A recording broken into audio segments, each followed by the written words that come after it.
Isang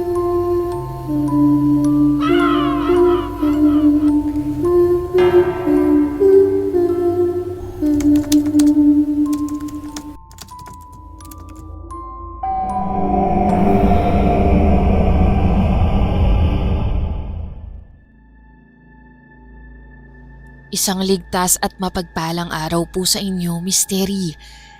At sa lahat po ng mga nakikinig dito sa Misteryo sa Dilim TV. Masayang masaya akong sabihin na isa po akong avid listener ng inyong channel. Kapag may oras po ako, lagi kong sinisigurado na nakakapanood ako ng mga bagong uploads nyo. Kahit na madalas busy ako sa trabaho. Nagdesisyon po akong magpadala ng kwento sa inyo. Baka sakaling may makarelate o may karanasan ding tulad ng sa akin. Bago po ang lahat, itago nyo na lamang po ako sa pangalang Nympha. Ayoko po kasing malaman ng relatives at office mates ko ang aking pinagdadaanan. Isa po akong HR sa isang BPO company. Dalawa kaming magkakapatid, Misteri. Pero ang parents at kapatid ko po ay nag-migrate na sa US. Matagal na nila akong pinapakiusapan na sumunod, pero nagdadalawang isip pa rin ako na iwan ang trabaho ko dito dahil masaya naman ako sa Pilipinas. Nga pala, Misteri, nasa 30 anyos na ako at single.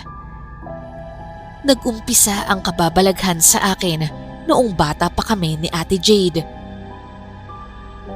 May ancestral house kami na ipinamana ng lolo ko sa tatay namin at doon ko unang naranasan ang mga pangitain at pagpaparamdam.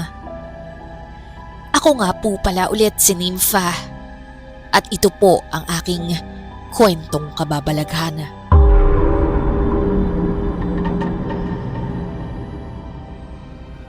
Dahil dalawa lang kaming magkapatid ni Ate Jane, palagi kaming magkasama at kadalasan kami lang ang naglalaro sa loob ng bahay pagkatapos naming umuwi mula sa eskwelahan. Maliban na lang kung may bisita kaming kamag-anak o pinsan, saka lang po kami magkakaroon ng ibang kalaro. Dahil magkaiba ang oras ng uwi namin, nauuna ako sa bahay at doon ako nagsimulang makaranas ng mga hindi maipaliwanag na pangyayari, lalo na sa kwarto namin. May mga pagkakataon na habang nagpapalit ako ng damit, bigla na lang bumubukas ang pinto ng kabinet.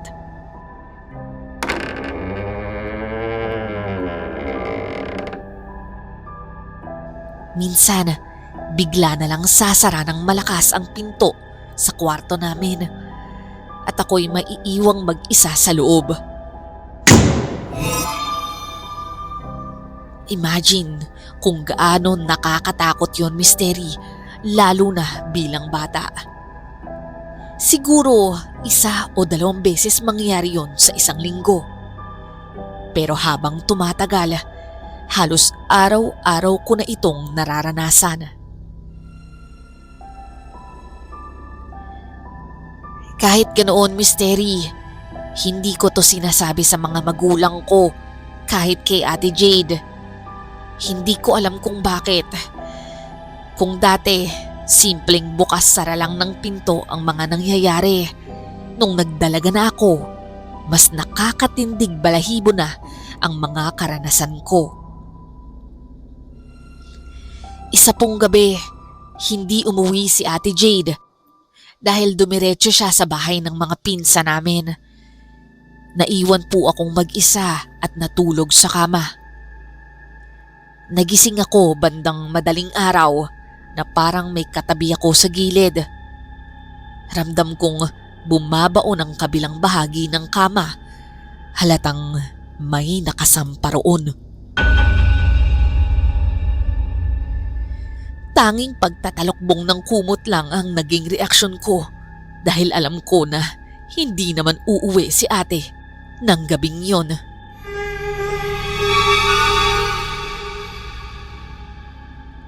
May mga pagkakataon pa na habang nakaharap ako sa salamin, bigla pong may tatakbo sa likuran ko, sabay may malalaglag na gamit.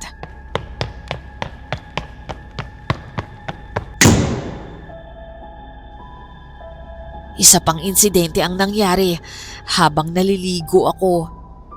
Mystery, may naririnig akong pagkaskas ng matalim na bagay sa salamin at ang tunog nito ay nakakakilabot sa pakiramdam. Pagkatapos kong maligo, tiningnan ko kung saan galing ang ingay at tumindig ang balahibo ko nang makita ko sa saradong bintana sa kwarto ko ang mga bakas ng kalmot o scratch marks na para bang gawa ng aso o pusa. Fast forward, mystery, nang pareho na kaming nagkatrabaho ni Ate Jade. Napagdesisyon na ng parents ko na ibenta ang ancestral house para tuluyan na silang makalipat sa US. Akala ko matapos maibenta ang bahay, matatapos na rin sa wakas ang mga kababalaghan. Pero nagkamali ako, mystery, dahil kahit sa unit ko sa kondo ay sinundan pa rin ako. Hindi ka ba mag-out? Friday ngayon, wala ka bang gala today? Tanong sa akin ng aking katrabaho na si Julie isang gabi. Hindi ba kailangan munang matapos tong report para sa payroll next week? Kailangan mo ba ng tulong? Hindi muna ako mag-out. Hindi na, okay lang. Mauna ka na. Alam kong kanina pa nag-aantay yung papa mo sa lobby. Sure ka? Oo, sure ako. Kaya umalis ka na at baka maghanap pa ng iba yan. Hindi niya magagawa sa akin yun, no? Dahil malaking kawalan ako sa kanya. O sige, mauna na ako ha. Ingat ka dito. Sige, ingat din kayo at enjoy. Ikaw ang mag-ingat. Dahil balita ko, may nagpaparamdam daw dito. Sabi ng utility at guard natin sa gabi. Wow, alam mong may iwan ako dito pero nanakot ka pa talaga. Ikaw gusto mo kasing magpaiwan dito. Sus, o sige na nga, bye na ulit. Ingat ha, baka may makasalubong ka. Hoy, bruha ka, gumanti ka pa. Alam mong matatakotin ako. O sige na, bye. Habang tahimik akong nagpipindot sa keyboard ng aking computer, napansin kong parang may imahe ng dalawang paa na naglalakad sa labas ng opisina ko. Salamin lang po kasi ang pinakadingding nito at yung gitna ng salamin ay medyo blurred, kaya ang tanging malinaw lang na makikita ay yung ibabang parte at yung medyo itaas na bahagi. Mystery, nakita ko ang paglalakad ng paa doon at sa itsura nito, parang isang lalaki. Kaya medyo nainis ako dahil alam ko wala nang tao sa labas ng office. Hiwalay po kasi ang area ng production team kung saan nagtatrabaho ang mga night shift agent at iba naman ang sa mga office-related staff. Lumabas ako upang habulin sana ang taong pumasok dahil patungo ito sa pantry. Paglabas ko ng pintuan ng office, nakita kong kasasara lang ng pintuan ng pantry at halatangang may pumasok doon. Patungo na sana ako roon nang biglang lumabas mula sa isang closet ang isa naming utility na si Mang Oliver. "Sus Mariosep ka naman, Mang Ver!" Sigaw ko mula sa pagkagulat ko sa kanya. Pasensya na po ma'am, nagulat ko po ba kayo? Medyo ho, sa susunod ho, wag naman bigla-bigla ang paglabas. Pasensya na po ulit, hindi pa po ba kayo mag-out? Hindi pa eh, may tao pa ba dito maliban sa atin? Wala na po ma'am, ang akala ko nga ako na lang ang nandito. Buti hindi ko pa napatay yung mga ilaw. Ah, ganun ba? Bakit niyo natanong, may ipag-uutos po ba kayo? Bigla kong naalala ang taong naglakad kanina papuntang pantry. Alam kong hindi si Mang Oliver yun dahil magkaiba sila ng suot na pang-ibaba at pati ang sapatos niya ay iba. Pero hindi ko na lang ito ipinaalam sa kanya. Wala naman, Mang Ver. Magpapaalam na po ako, ma'am. Mauna na po ako sa inyo. O gusto niyo pong hintayin ko na lang kayo? Ay hindi na, Mang Ver. Mauna na po kayo. Ako na lang ang magpapatay ng mga ilaw. Ay, maraming salamat po, ma'am, ha. Sige po, maiwan ko na po kayo. Sige ho, ingat. Nagmamadaling umalis si Mang Oliver. Nang ako na lang ang naiwan, saka ako dahan-dahang nagtungo sa pantry. Pero wala namang tao roon, kaya bigla akong nakaramdam ng malamig na hangin sa batok. Napaisip ako, totoo ba talagang may nakita akong lalaking pumasok rito? Nagtungo ako sa lababo sa pantry upang maghugas sana ng kamay. Pero laking gulat ko nang biglang bumukas ang TV sa pantry.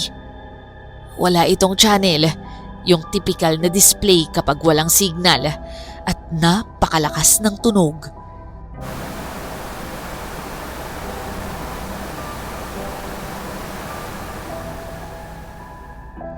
Agad kong dinampot ang remote at pinatay agad ang TV.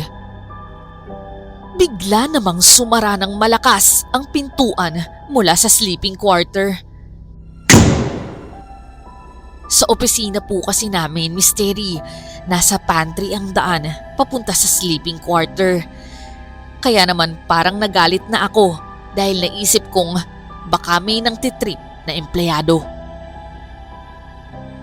Galit akong nagtungo sa pintuan at kita sa labas ang malabong imahe ng loob ng sleeping quarter. Yung pintuan kasi ay gawa sa kahoy at may blurred na salamin sa bandang gitna. Kitang-kita ko mula sa labas ang imahe ng isang taong nakatayo sa loob. Bukas po kasi ang ilaw nito mula sa loob. Kaya galit kong binuksan ang pinto sabay sigaw. Sino yung nasa loob? Pero laking gulat ko, Mystery. Pagkapasok ko sa loob ay walang katao-tao. Lalong tumindig ang balahibo ko nang biglang sumara ang pintuan at nawala ng kuryente sa buong opisina. Nagsisigaw ako sa takot at pagkagulat. Wala akong makita at ako lang ang tanging nasa loob ng kwartong yun. Sinubukan kong buksan ang pintuan ngunit parang may pumipigil mula sa labas. At dahil sa sobrang dilim, kinapa ko ang cellphone ko sa bulsa upang buksan ang flashlight. Pero Mystery, nabitawan ko ito at napaupo ako sa sahig habang nagsisisigaw dahil nang matapat ang flashlight sa salamin ng pintuan, may muka na nakadikit doon.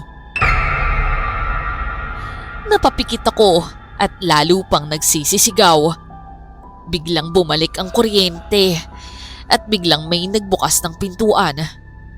Nang makita ko kung sino yun, si Mang Oliver.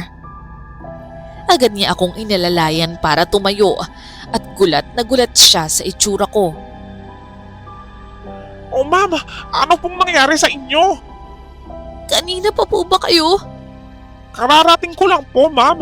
Binalikan ko kayo kasi baka hindi nyo alam yung mga switch ng ilaw at para ituro ko rin sa inyo. Hindi ako nakapagsalita. Tanging pagpag ng aking puwitan ang nagawa ko dahil sa pagkakaupo ko sa sahig.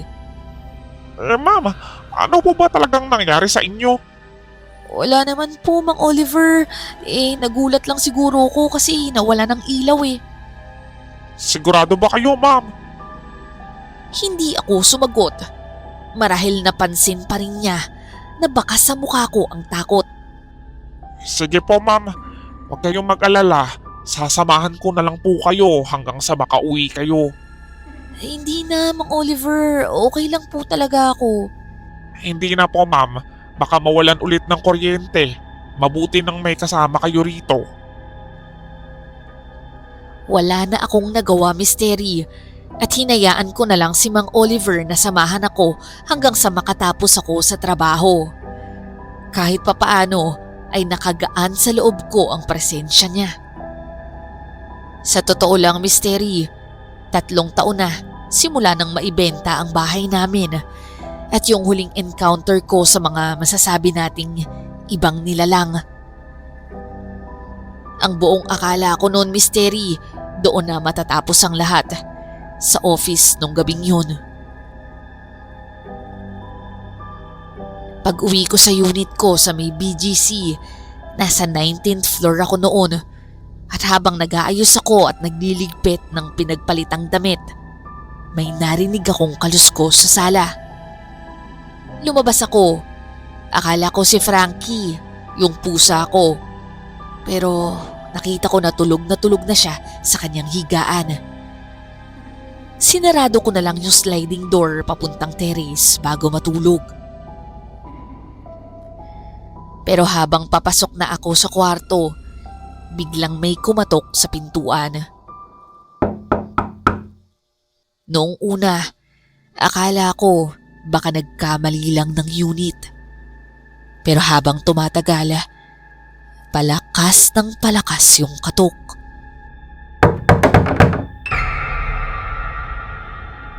Kaya nagtungo ako sa pintuan, pero sinilip ko na lang sa peephole. Tanging hallway lang ng kondo ang nakita ko. Walang tao.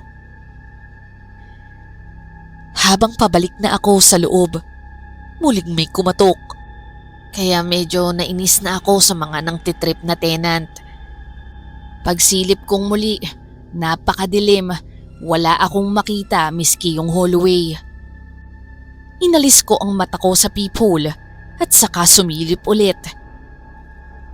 Sa pagkakataong yun, muli kong naaninag ang hallway. Hindi na rin muling kumatok kung sino man yun.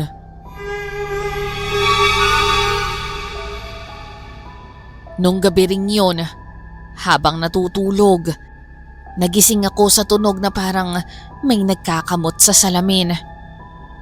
Una kong sinaway si Frankie dahil paborito niyang ikaskas ang mga kuko niya sa sahig at tiles.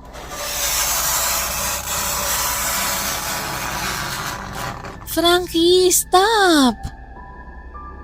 Saglit na tumigil ito.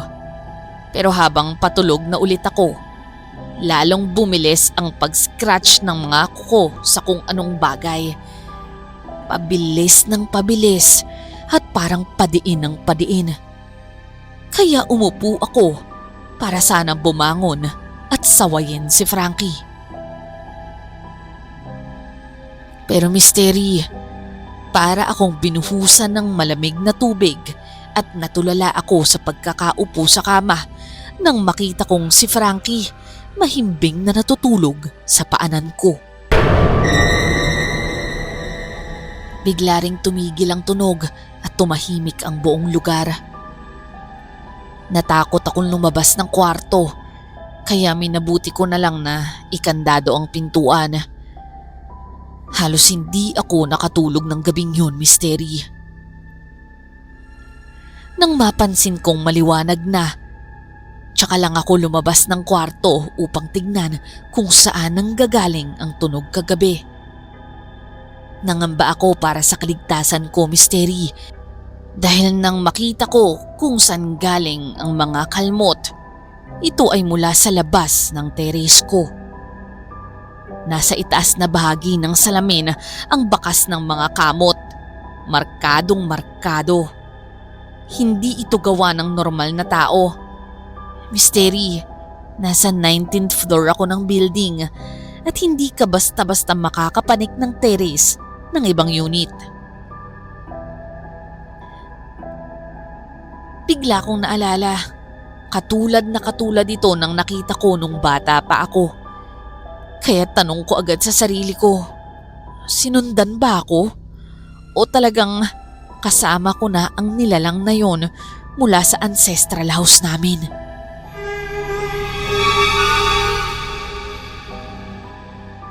Kinabukasan, pagpasok ko sa opisina, Napansin ako ni Julie na parang wala ako sa ulirat. Malakas nitong tinapik ang table ko.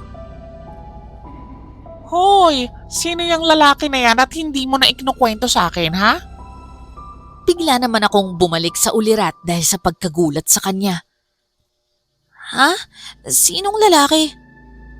Eh di yung iniisip mo. Sino yan, ha? Anong sino ba? Eh di wala. Huwag mong sabihin hindi love life yung dahilan kung bakit ka tulala. Nagpapatawa ka ba? Eh syempre hindi. Enjoy pa ako sa pagiging single, no? Eh kung ganun, bakit ganyan yung aura mo today? Ano bang bumabagabag sa'yo, friend? Eh, wala naman. Ay nako, kilala kita. Meron yan. Ano nga yun? Tumingin ako sa kanya at napatanong ako. Mapagkakatiwalaan ba kita, Julie? Seryoso ba yan? Natural, kaibigan mo ko, no? Basta, ipangako mo, hindi mo pagsasabi lahat ng to, ha? Oo naman, pangako. Ano ba kasi yun? Dito, naibahagi ko ang lahat kay Julie. Simula nung unang karanasan ko nung bata pa ako sa nilalang na hindi ko nakikita. Hanggang sa ngayon na umabot na sa kondo ko at tila nag-uumpisa na naman akong sundan. Grabe, hindi ko alam na may ganyan kang karanasan, friend. Tinago ko na lang lahat ng to dahil baka iwasan ako ng iba. Baka sabihin nila may third eye ako o kaya nababaliw ako. Pero nakakatakot yan Kung ako yan, baka nung bata pa lang, inatake na ako sa sobrang takot. Pero ikaw, nakayanan mo hanggang ngayon. Eh ang totoo niyan, hindi ko na nga alam yung gagawin ko, Julie. May kakilala akong paranormal. Kung gusto mo, pwede ko siyang kausapin. Paranormal? Totoo ba yung mga ganun? Hello? Nagtataka ka kung totoo ba yung mga paranormal expert? Eh sa karanasan mo nga, dapat ako pa yung magtanong kung totoo ba yan. Oo nga no. Sige, sabihin mo, i-meet natin siya bukas. Mabuti naman at pumayag ka.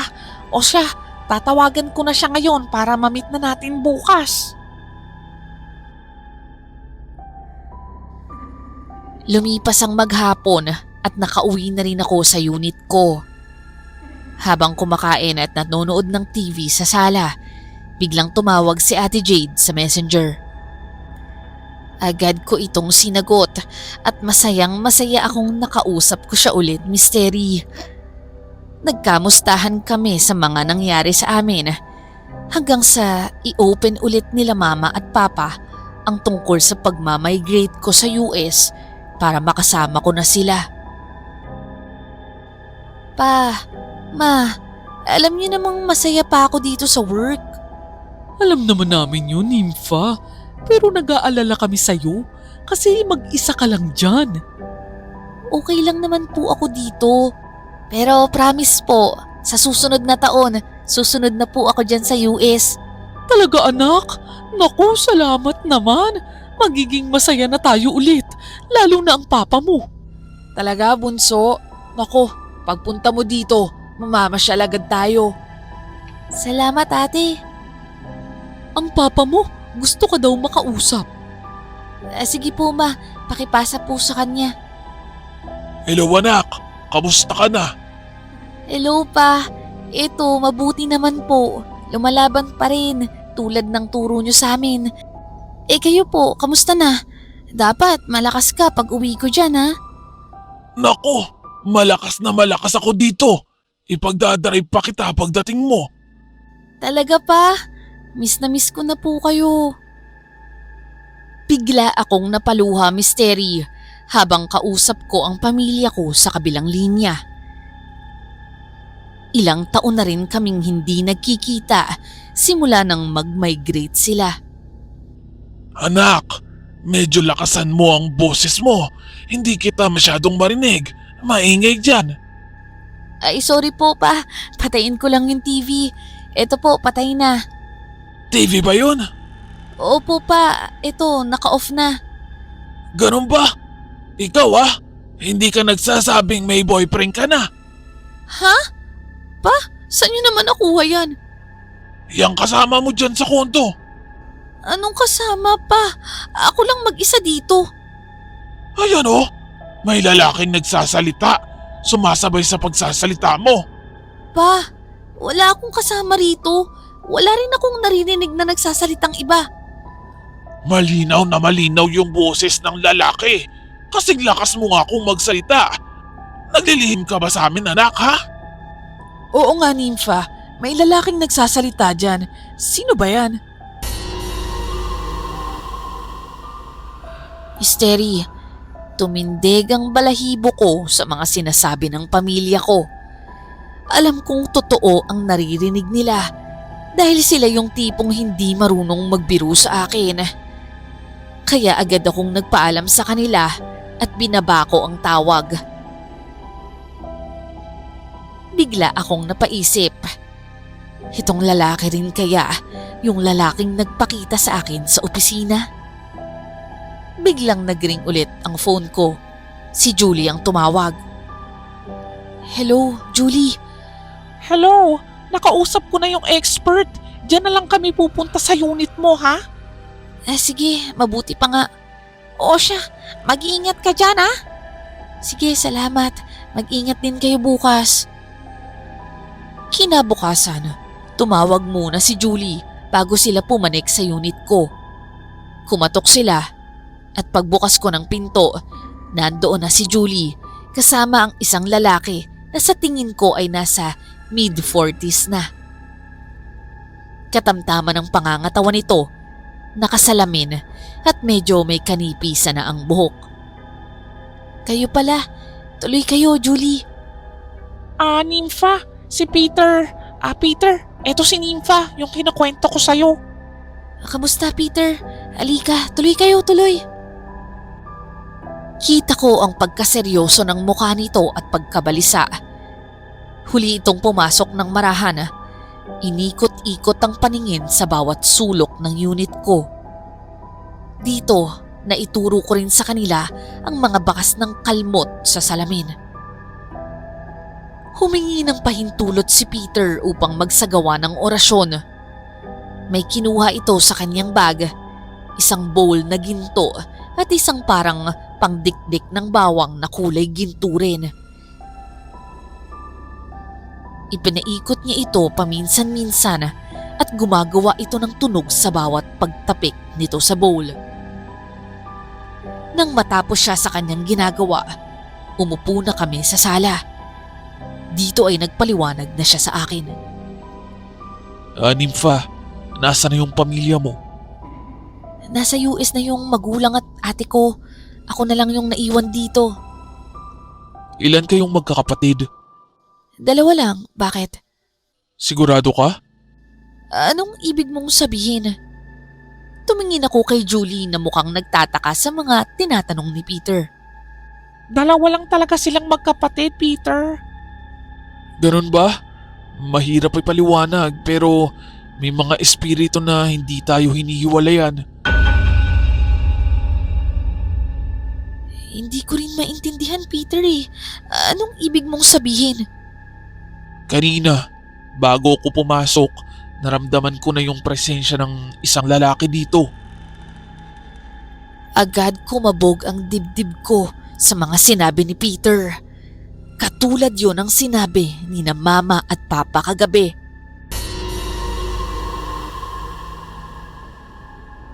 Lalaki? Paano mo nasabi? May kinalaman ng lalaking ito sa buhay mo. Friend, nagka-jowa ka ba dati at hiniwalayan mo? Ano ka ba, Julie? Wala sabi.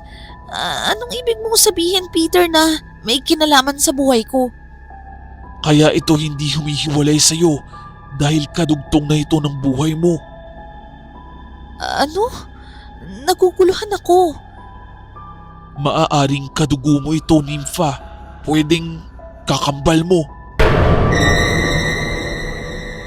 Napanganga kami sa mga lumabas sa bibig ni Peter sa akin. Anong kakambal? Wala akong kakambal.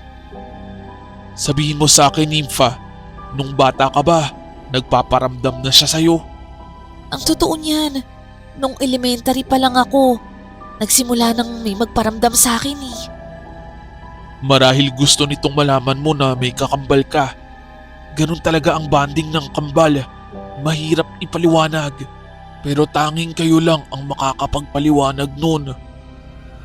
Pero Peter, wala talaga akong kakambal.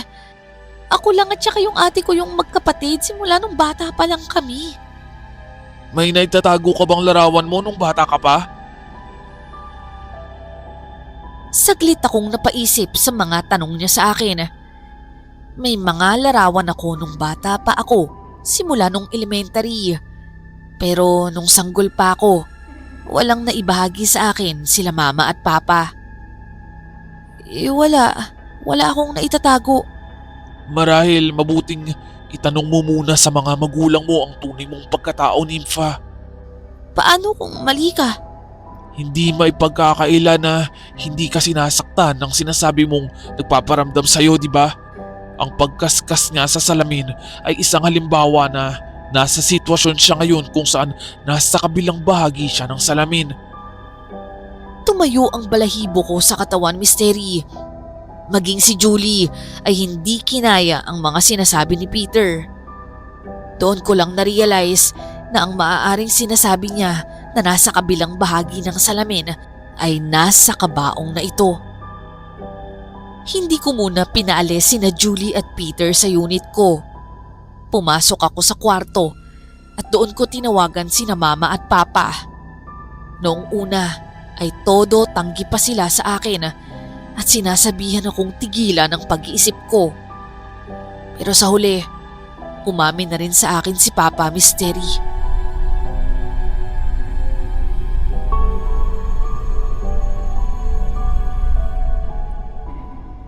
Umiyak ako at humihingi ng kapatawaran sila sa akin. Maging ako man ay naluluha nang marinig ko ang katotohanang galing sa bibig niya. Ayon kay Papa, nabuntis niya ang kapatid ni Mama. Natanggap ni Mama ang pagkakamali ni na Papa at ng tunay kong nanay. Ayon pa sa kanya, kambal ang isinilang ng kapatid ni Mama, isang lalaki at isang babae. Ngunit magkadikit daw ang katawan namin ng kakambal ko at ayon sa doktor, kapag pinaghiwalay kami, ay isa lamang ang mabubuhay sa amin. Mystery, mas pinili daw ni Papa na ako ang mabuhay. Dahil may kakayahan ang mga magulang ko, nairaos ang operasyon. Nabuhay kaming dalawa ng kakambal ko at sinusustentuhan ni Papa ang tunay kong ina, kasama kami ng kakambal ko. Pero 1 taon lang makalipas ang operasyon, namatay raw ang kakambal ko. Labis na nagdusa ang nanay ko sa pagkawala ng aking kakambal, kaya hindi daw nagtagal ay namatay rin si nanay. Dahil dito, kinupkop ako ni Papa at tinuring naman ako na tunay na anak ni Mama. Mystery, hindi ko alam kung ano ang magiging reaksyon ko sa mga narinig ko mula sa kanila. Basta patuloy ang pagtulo ng luha ko at paghagulgol. Nang marinig yun ni Julie, pumasok ito sa kwarto at agad niya akong niyakap. Tinanong ko si Ate Jade kung alam niya ang tungkol doon at sumagot lang siya ng oo. Labis ang sama ng loob ko noon sa kanila, Mystery, sa pagtago sa akin ng buong katotohanan. Tinanong ko kina Papa kung saan nakalibing ang kakambal ko. Pero dahil sa katagalan na at wala nang nagbabayad ng lupa sa sementeryo, tinanggal na raw ang mga buto ng tunay kong ina at ng kakambal ko. Doon ko lamang napagtanto kung bakit nasa kabilang bahagi ng salamin ang mga gasgas nito. Ang ibig sabihin pala noon, nasa kabilang buhay na ang kambal ko at nais lang nitong malaman ko ang tungkol sa kanya. Sa ngayon, patuloy pa rin ang pagpilit sa akin ni na ate, mama at papa na lumipat na sa US. Ngayong taon na po kasi yun, simula nang maipangako ko sa kanila. Kaya po ako naglakas ng loob magbahagi sa inyo ng karanasan ko ay baka sakaling may kahalintulad ako ng ganitong istorya at kung paano nila tinanggap ng buong puso. Kung sakaling mabasa niyo po ito sa inyong channel, ay masaya po akong magbasa ng mga komento at opinyon ng inyong mga tagapakinig. Hanggang dito na lamang po ang aking kwento, Mystery. Maraming salamat po sa pagbibigay ng pagkakataon na magbahagi ako ng aking karanasan. Hindi pa rin po ako makapagdesisyon hanggang ngayon kung susunod pa ako sa mga taong tumuring sa akin bilang pamilya o kung dito na lang ba ako sa Pinas bubuo ng sarili kong pamilya. Sana po ay matulungan niyo po ako at ng mga listeners niyo na maliwanagan at makapagdesisyon tungkol sa bagay na ito. Muli, marami pong salamat at gabayan sana tayo ng Ama natin sa langit.